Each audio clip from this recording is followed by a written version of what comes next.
सरस्वती सरस्वत्यं नमस्ते कामरूपिणी विद्यारम्भं करिष्यामि सिद्धिर्भवतु मे सदा। गुरु ब्रह्मा गुरुविष्णु गुरुदेवो महेश्वरः गुरु साक्षात् परब्रह्म तस्मै ಶ್ರೀ ಗುರುವೇ ನಮಃ। ಇದ್ರದ್ದು ಅರ್ಥ ಗೊತ್ತಾ ನಿಮಗೆ? ಗುರು ಬ್ರಹ್ಮದ್ದು ಗುರು ಅಂದ್ರೆ ಬ್ರಹ್ಮ, ಗುರು ಅಂದ್ರೆ ವಿಷ್ಣು, ಗುರು ಅಂದ್ರೆ ಇಡೀ ಜಗತ್ತು ಅಂದ್ರೆ ಒಂದು ನಾವು ಮಾಂಸದ ಮುದ್ದೆ ತರ ಇರ್ತೀವಿ, ಹೌದಾ? ಮಾಂಸದ ಮುದ್ದೆ ತರ ಇರ್ತೀವಿ. ನಮ್ಗೆ ಪ್ರತಿಯೊಂದಕ್ಕೂ ನೋಡಿ, ಈಗ ಬಿವಿ ಕಿಡ್ಸ್ ಕ್ಯಾಂಪಸ್ ಎಲ್ಲಿ ಬರುತ್ತೆ ಅಂದ್ರೆ ನಮ್ಗೆ ಹೇಳಕ್ ಯಾರಾದ್ರೂ ಒಬ್ರು ಬೇಕು, ಹೌದಾ? ನಮ್ಗೆ ತ್ರಿಶೂಲ ಇಟ್ಕೊಂಡ್ಬಂದು ಕಿರೀಟ ಇಟ್ಕೊಂಡು ಆಶೀರ್ವಾದ ಮಾಡಿದ್ರೆ ಮಾತ್ರ ದೇವರಲ್ಲ. ನಮ್ಗೆ ಪ್ರತಿಯೊಂದು ಸಮಸ್ಯೆ ಬಂದಾಗ ನಮ್ಗೆ ಯಾರು ದಾರಿ ತೋರಿಸ್ತಾರಲ್ಲ ಅವರೇ ಗುರು, ಅವರೇ ಭಗವಂತ, ಹೌದಾ? ಗುರು ಮನಸ್ಸು ಮಾಡಿದ್ರೆ ಏನ್ ಎಲ್ಲ ಒಣಗಿದ ಗಿಡ ಕೂಡ ಏನ್ ಮಾಡ್ತಾನಂತೆ, ಚಿಗುರಿಸ್ತಾನಂತೆ, ಹೌದಾ? ಇವತ್ತು ಅಂಬೇಡ್ಕರ್ ಯಾಕೆ ಬೆಳಕಾಗಿದ್ದಾರಂದ್ರೆ ಅವರ ಗುರುಗಳೇ ಅವ್ರಿಗೆ ಕಾರಣ. ಸ್ವಾಮಿ ವಿವೇಕಾನಂದ ಇವತ್ತು ಯಾಕೆ ಬೆಳಕಾಗಿದ್ದಾರೆ ಅಂದ್ರೆ ರಾಮಕೃಷ್ಣ ಪರಮಹಂಸರೇ ಅವರಿಗೆ ಕಾರಣ, ಹೌದಾ? ನಾವೆಲ್ಲ ಶಾಂತ ರೂಪಿಗಳು, ಮಹಾತ್ಮ ಗಾಂಧೀಜಿ ಹೋರಾಟ ಮಾಡ್ದ, ಅದು ಮಾಡ್ದ, ಇದು ಮಾಡ್ದ ಅಂತ ಹೇಳ್ತೀವಿ. ಆದ್ರೆ ಒಂದು ಸಣ್ಣ ಕಥೆ ಹೇಳ್ತೀನಿ ನೋಡ್ರಿ, ನೀವು ಎಷ್ಟು ಶಾಂತವಾಗಿರ್ಬೇಕು ತಂದೆ ತಾಯಿ ಗುರುಗಳ ಮಾತು ಕೇಳ್ಬೇಕಾದ್ರೆ. ವಿಶ್ವಾಮಿತ್ರ ಕೇಳಿದ್ರಲ್ಲ, ವಿಶ್ವಾಮಿತ್ರ 10ನಷ್ಟು ಇಡೀ ಇವತ್ತಿನ ಕಾಲದವರೆಗೂ, ಜಗತ್ತು ಹುಟ್ಟಿದಾಗಲಿಂದ ಇವತ್ತಿನ ಕಾಲದವರೆಗೂ ಅಂತ ಕ್ರೂರಿ, ಅಂತ ನಕ್ಸಲೇಟ್, ಅಂತ ರೌಡಿ ಇನ್ನು ಯಾರು ಹುಟ್ಟಿಲ್ಲಂತೆ. ಅಷ್ಟು ದೊಡ್ಡ ಕ್ರೂರಿ ಅಂತ ಯಾರು? ವಿಶ್ವಾಮಿತ್ರ, ಹೌದಾ? ಮತ್ತ ಅಷ್ಟು ಕೋಪಿಷ್ಟ ಕೂಡ, ಹೌದು. ಆಮೇಲೆ ವಸಿಷ್ಠ ಮಹಾರಾಜರು ಗೊತ್ತಾ? ವಸಿಷ್ಠ ಋಷಿ ಇರ್ತಾರೆ. ಮದುವೆ ಆದ್ಮೇಲೆ ಎಲ್ಲರೂ ಏನ್ ತೋರಿಸ್ತಾರೆ? ಮದುವೆಗೆ ಹೋಗಿರಲ್ಲ ಎಲ್ಲರೂ, ಮದುವೆಗೆ ಹೋದ್ಮೇಲೆ ತಾಯಿ ಆದ್ಮೇಲೆ ಹೊರಗಡೆ ಬಂದು ಏನ್ ತೋರಿಸ್ತಾರೆ? ನಕ್ಷತ್ರ ತೋರಿಸ್ತಾರೆ. ಯಾರು ತೋರಿಸ್ತಾರೆ ಅಂತ ಗೊತ್ತಾ? ಯಾರು ತೋರಿಸ್ತಾರೆ ಅಂದ್ರೆ ಅದು ಅರುಂಧತಿ ನಕ್ಷತ್ರ. ವಸಿಷ್ಠ ಮಹರ್ಷಿಗಳ ಒಬ್ಬ ಧರ್ಮಪತ್ನಿ ಅವರು, ಅಂದ್ರೆ ಅವ್ರ ಹೆಂಡತಿ ಅವರು. ವಸಿಷ್ಠರಿಗೆ 100 ಮಕ್ಕಳು ಹುಟ್ಟುತ್ತವೆ. ಹುಟ್ಟಿದ ಮಕ್ಕಳೆಲ್ಲ ವಿಶ್ವಾಮಿತ್ರ ಅವರು ಕೊಲೆ ಮಾಡ್ತಾರೆ. ಪ್ರತಿಯೊಂದು ಮಗನ್ ಕೊಲೆ ಮಾಡ್ತಾರೆ. ಎಷ್ಟು ಮಗನ್ ಕೊಂದಿರ್ಬೇಕು? ನಾವು ಯಾರಾದ್ರೂ ಪೇರೆಂಟ್ಸ್ ನನ್ನ ಮಗಗೆ ಇವತ್ತು ಬಡಿದ್ರೆ ಹೋಗಿ ಸ್ಕೂಲಾಗ ಹೋಗಿ ಜಗಳ ಆಡ್ತೀವಿ, ಓಡಾಗ ಹೋಗಿ ಜಗಳ ಆಡ್ತೀವಿ. ಆದ್ರೆ ವಸಿಷ್ಠ ಮಹಾರಾಜರು ಮತ್ತು ಅರುಂಧತಿ ಎಷ್ಟು ಸಮಾಧಾನಿಗಳಂದ್ರೆ ವಿಶ್ವಾಮಿತ್ರವರು 100 ಮಕ್ಕಳನ್ನ ಕೊಂದ್ರೂ ಕೂಡ ಅವ್ರು ಏನು ಮಾತಾಡ್ಲಿಲ್ಲಂತೆ. ಅವಾಗ ವಿಶ್ವಾಮಿತ್ರಗೆ ಒಂದು ದಿನ ಪಶ್ಚಾತ್ತಾಪ ಆಗಿ ಅವ್ರು ಏನ್ ಮಾಡ್ತಾರಂದ್ರೆ ವಸಿಷ್ಠ ಮಹರ್ಷಿಗಳ ಆಶ್ರಮದ ಪಕ್ಕದಲ್ಲೇ ಬಂದು ಏನ್ ಮಾಡ್ತಾರೆ? ತಪಸ್ಸಿ ಕೂಡ್ತಾನಂತ. ಅವಾಗ ವಸಿಷ್ಠ ಮಹಾರಾಜರಿಗೆ ಅನ್ಸುತ್ತೆ, ನಿನ್ನಿಂದ ಯಾರತ ದೊಡ್ಡ ರೌಡಿ ಇವತ್ತು ಒಳ್ಳೆ ತಗ ಕೊಟ್ಟಾನಲ್ಲ ಆತ, ಇವತ್ತು ಒಳ್ಳೆ ತಗ ಕೊಟ್ಟಾನಂದ್ರೆ ನಾವು ಮತ್ತೆ ಸಹಾಯ ಮಾಡೋಣ ಅಂತ ಹೇಳಿ ಅರುಂಧತಿಗೂ ಹೇಳ್ತಾರ, ವಿಶ್ವಾಮಿತ್ರ ನೋಡು ನಮ್ಮ ಆಶ್ರಮದ ಪಕ್ಕದಲ್ಲೇ ತಪಸ್ಸಿ ಕುಂತಿದ್ದಾನೆ, ನೀನು ಹೋಗಿ ಅವನಿಗೆ ದಿನಾಲು ಊಟ ಕೊಡು, ಊಟ ಇಲ್ಲಂದ್ರೆ ಅವ್ನಿಗೆ ಇರ್ಲಿಕ್ಕೆ ಆಗಂಗಿಲ್ಲ ಅಂತ ಹೇಳ್ತಾನೆ. ಅವಾಗ ಅರುಂಧತಿ ಏನ್ ಹೇಳ್ತಾಳ? ನನ್ನ 100 ಮಕ್ಕಳಂದ ಕೊಂದಂತ ಮಹಾಪಾಪಿ ಆತ, ಅದಕ್ಕೆ ನಾ ಯಾಕೆ ಊಟ ಕೊಡ್ಲಿ, ಹೋಗಿ ನನ್ನ ಮನಸ್ಸಾದ್ರೂ ಹೆಂಗ್ ಬರುತ್ತಾ ಅಂತ ಹೇಳ್ತಾಳ. ಅವಾಗ ವಸಿಷ್ಠರು ಹೇಳ್ತಾರೆ, 100 ಮಕ್ಕಳ ಮೇಲೆ ಏನು ನೀ ಪ್ರೀತಿ ತೋರಿಸ್ತಿದ್ಯಲ್ಲ ಅದೇ ಪ್ರೀತಿ ನನ್ನ ಮಗ ಅಂತ ತಿಳ್ಕೊಂಡು ಇವರಿಗೆ ತೋರಿಸು ಆ ಪ್ರೀತಿ ಅಂತಂದು ಹೇಳ್ತಾರೆ. ಅದಕ್ಕಾಗಿ ಆಕಿ ಮಾಡಿದಂತ ಅಡಿಗೆಯಲ್ಲಿ ಪ್ರೀತಿ, ತ್ಯಾಗ, ಮಮತೆ, ಕರುಣೆಯಿಂದ ಆ ಊಟವನ್ನ ಆತ ಬಡಿಸಿದಾಗ ವಿಶ್ವಾಮಿತ್ರ ಇವತ್ತು ಇಡೀ ಜಗತ್ತಿನಾದ್ಯಂತ ಮಹಾ ಋಷಿ ಆದಾಗ. ಇದಕ್ಕೆಲ್ಲ ಕಾರಣ ಯಾರು?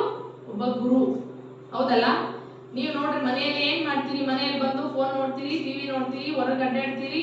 ಅಪ್ಪ ಅಮ್ಮ ಹೇಳಿದ್ರೆ ನಾವ್ ಇಲ್ಲೇ ಕೂಗ್ತಾ ಇರ್ಬೇಕು, ನೀವ್ ಹಿಂಗೆ ರೋಡಿಗೆ ಕೊಡ್ತಾ ಇರ್ತೀರಿ, ಹೌದಲ್ಲ? ಮೊಬೈಲ್ ನೋಡ್ತೀರಿ, ಚಾಟ್ ಮಾಡ್ತೀರಿ, ರೀಲ್ಸ್ ನೋಡ್ತೀರಿ. ಆದ್ರೆ ಇಲ್ಲಿ ಏನ್ ಸಿಕ್ತು? ಅದರಿಂದ ಏನಾದ್ರೂ ನಿಮಗೆ ಸಿಕ್ತಾ ಏನಾದ್ರು? ಇಷ್ಟು ರೀಲ್ಸ್ ನೋಡಿದಪ್ಪ ಗಿನ್ನೆಸ್ ರೆಕಾರ್ಡ್ ಆಗೈತಿ, ನಿಮಗ್ ಬರ್ತ್ರಿ ಏನಾದ್ರೂ ಒಂದು ಅವಾರ್ಡ್ ಕೊಡ್ತೀವಿ ಅಂತ ಕೊಟ್ರ? ಹೌದಾ? ಏನು ಕೊಟ್ಟಿಲ್ಲಲ್ಲ. ನೋಡ್ರಿ, ಇಲ್ಲಿ ಎಲ್ಲ ಬಂದಿದ್ದೀರಿ, ಒಬ್ಬ ಗುರು ಸಿಕ್ಕಿದ್ದಾರೆ, ಒಳ್ಳೆ ಗುರುಗಳು ಸಿಕ್ಕಿದ್ದಾರೆ, ನಮ್ ನಿಯರೆಸ್ಟ್ ಆಗಿ ಸಿಕ್ಕಿದ್ದಾರೆ. ಮನೆ ಮಠ ಎಲ್ಲ ಇರುತ್ತೆ. ನೀವು 25 ವರ್ಷ ಕಷ್ಟ ಪಡ್ಲಿಲ್ಲ ಅಂದ್ರೆ ಮುಂದೆ 75 ವರ್ಷ ಅಳ್ಬೇಕಾಗುತ್ತ, ಹೌದಾ? ನೀವು 75 ವರ್ಷ ಅಳ್ಬೇಕಾ? ಖುಷಿಯಾಗಿರ್ಬೇಕಾ? ಖುಷಿಯಾಗಿರ್ಬೇಕಂದ್ರೆ ಈಗ ನೀವು ಕಷ್ಟಪಟ್ಟು ಕೆಲಸ ಮಾಡ್ಬಾರ್ದು. ಏನ್ ಮಾಡ್ಬೇಕು? ಇಷ್ಟಪಟ್ಟು ಮಾಡ್ಬೇಕು. ಹೆಂಗ್ ಮಾಡ್ಬೇಕು? ಇಷ್ಟಪಟ್ಟು ಮಾಡ್ಬೇಕು. ನೋಡ್ರಿ, ನಿಮ್ಮ ಕೈಯಿಂದ ಬರ್ತಕ್ಕಂಥ ಹ್ಯಾಂಡ್ ರೈಟಿಂಗ್ ಕೈ? ನಿಮ್ಮ ಕೈ. ಎಷ್ಟೋ ಮಂದಿ ಕೈಗಳಿಲ್ಲ ನೋಡಿರಾ? ಎಷ್ಟೋ ಮಂದಿ ಕಾಲುಗಳಿಲ್ಲ ನೋಡಿರಾ? ಕಣ್ಣುಗಳಿಲ್ಲ, ಕಿವಿಗಳಿಲ್ಲ, ಹೌದಾ? ಕಿಡ್ನಿ ಇಲ್ಲ, ಲಿವರ್ ಇಲ್ಲ, ಆದ್ರೆ ಹೊಟ್ಟೆ ಎಲ್ಲರಿಗೆ ಕೊಟ್ಟನ ಭಗವಂತ. ಯಾಕೆ ಗೊತ್ತಾ? ಏನಾದ್ರೂ ಮಾಡಿ ಇವತ್ತು ಮನುಷ್ಯ ಬದುಕಲಿ, ಹೊಟ್ಟೆಗೋಸ್ಕರ ಆದ್ರೂ ಬದುಕಲಿ ಅಂತ ಹೇಳಿ. ಹೌದೌದಿಲ್ಲ? ದುಡ್ಡು, ಹಣ, ಆಸ್ತಿ, ಬಟ್ಟೆ, ಮೈ ಮೇಲೆ ಇರ್ತಕ್ಕಂಥ ಎಲ್ಲರೂ ಕಸ್ಕೊಂಡು ಹೋಗ್ತಾರೆ. ಆದ್ರೆ ನೀವೇನ್ ಜ್ಞಾನ ಗಳಿಸಿದ್ದೀರಲ್ಲ, ನಾ ಕಸ್ಕೋಬೋದ ಇವತ್ತು? ನಾನು ಹೀಗೆ ಕೈ ಮುಚ್ಚಿದ್ರೆ ಬರುತ್ತಾ ನನಗೆ ಜ್ಞಾನ? ಬರಂಗಿಲ್ಲ, ಹೌದಿಲ್ಲ? ನೀವ್ ಅದನ್ನ ಕಲ್ತಿದ್ದೀರಲ್ಲ, ನೀವೆಲ್ಲ ಎಷ್ಟು ನಮ್ಗಿನ ಗ್ರೇಟಾ? ನಿಮ್ಮೆಲ್ಲ ಫ್ರೆಂಡ್ಸ್ ಇದ್ದಾರಲ್ಲ ಸ್ಕೂಲಲ್ಲಿ, ಎಷ್ಟು ಒಂದು 100 ಫ್ರೆಂಡ್ಸ್ ಇದ್ದಾರಲ್ಲ, ಅವರೆಲ್ಲರಿಗಿನ ನೀವು ಇವತ್ತು ಗ್ರೇಟ್ ಆಗಿದ್ದೀರಲ್ಲ. ಶವಾಸ್ ಅನ್ಕೊಂಡ್ರೆ ಎಲ್ಲರೂ ವೆರಿ ಗುಡ್ ಅನ್ಕೋಬೇಕು ನೀವು, ಹೌದಲ್ಲ? ಸರ್ ಒಂದು ಥ್ಯಾಂಕ್ಸ್ ಹೇಳ್ಬೇಕು. ನಾನು ವಾವ್ ವಾವ್ ಅಂತೀನಿ, ನೀವು ಶಬಾಷ್ ಅನ್ಬೇಕು sir. Wow wow wow wow wow. ನೋಡ್ರಿ, ನೀವು ಗುರುಗಳು ಹೇಳಿದ ಮಾತು, ಅಮ್ಮ ಅಪ್ಪ ಹೇಳಿದ ಮಾತು ಕೇಳ್ಬೇಕಂತ ಹೋದ್ ಸರಿನೂ ಹೇಳಿನಿ, ಈ ಸರಿನೂ ಹೇಳ್ತೀನಿ. ತಾಯಿ ತನ್ನ ಇಡೀ ರಕ್ತವನ್ನು ಹರಿದು ಮಾಂಸದ ಮುದ್ದೆಯನ್ನ ಮಾಡಿ ಮಕ್ಕಳಿಗೆ ಯಾಕೆ ಬೆಳೆಸಿರ್ತಾರಂದ್ರೆ ಮಕ್ಕಳು ಹಾಳಾಗ್ಲಿ ಅಂತಲ್ಲ, ಮಕ್ಕಳು ಉದ್ಧಾರ ಆಗ್ಲಿ ಅಂತ ಹೇಳಿ. ಹೌದಾ? ನಾನು ಹೋದ್ಸರಿ ಅದು ಸರ್ ಹೇಳೋಗಿದ್ದೀನಿ, ಅಡದ ಮಕ್ಕಳಿಗೆ 10 ಏಟು ಹೊಡೆಯೋದು, ಮಂದಿ ಮಕ್ಕಳಿಗೆ ತುಪ್ಪ ಕುಡಿಸೋದು ಎರಡು ಸಮಾನೆ. ಹೌದಾ? ಮನೆಯಲ್ಲಿದ್ರೆ ಏನಾದ್ರೂ ಒಂದು ಕಾಯಿಲೆ ಬರ್ತಿತ್ತು ನಿಮಗೆ, ಹೊರಗಡೆ ಅಡ್ಡಾಡಿ ನಗಡೆನ ಬರ್ತಿತ್ತು, ಕೆಮ್ಮನ ಬರ್ತಿತ್ತು, ಡಿಸೆಂಟ್ರಿ ಆದ್ರೂ ಬರ್ತಿತ್ತು.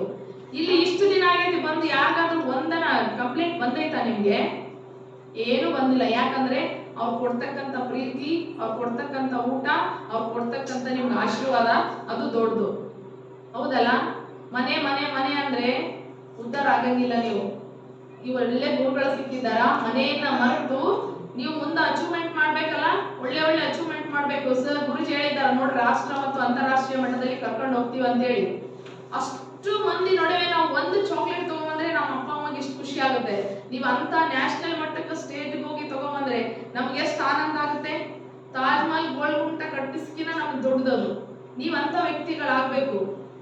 ಸ್ವಾಮಿ ವಿವೇಕಾನಂದರು ಹೇಳ್ತಾರೆ, ಪ್ರತಿ ಒಂದು ಹುಟ್ಟಿದ ಮನುಷ್ಯ ಮಿನಿಮಮ್ 8 ನೊಬೆಲ್ ಪ್ರಶಸ್ತಿಗಳನ್ನ ತಗೊಳ್ಳುವಷ್ಟು ಶಕ್ತಿ ಆ ಭಗವಂತ ನಮ್ಗೆ ಇಟ್ಟು ಕಳಿಸಿದ್ದಾನಂತೆ. ನಾವು ಯಾವ ರೀತಿ ಅದನ್ನ ಯೂಸ್ ಮಾಡ್ಕೊಂತೀವಿ, ನಾವು ಹಂಗಾಗ್ತೀವಿ. ಎದರಲ್ಲೇ ಆಗ್ಲಿ ನಂಬರ್ 1 ಆಗ್ಬೇಕು. ನೀವು ಎದರಲ್ಲೇ ಆಗ್ಲಿ ನಂಬರ್ 1 ಆಗ್ಬೇಕು.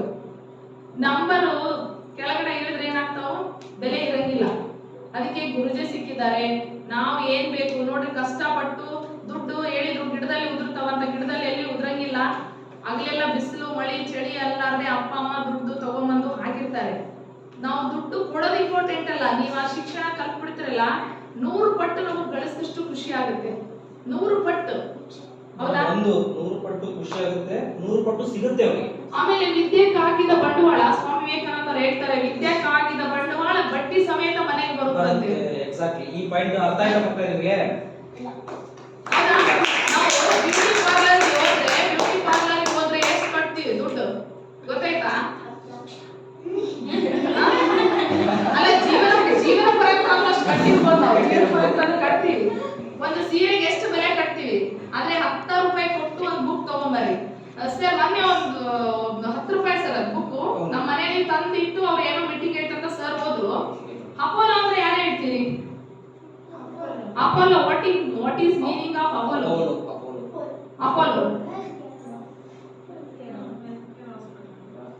Apollo what is meaning of Apollo? Pharmacy ಬರ್ತವೆ, ಫಾರ್ಮಸಿ.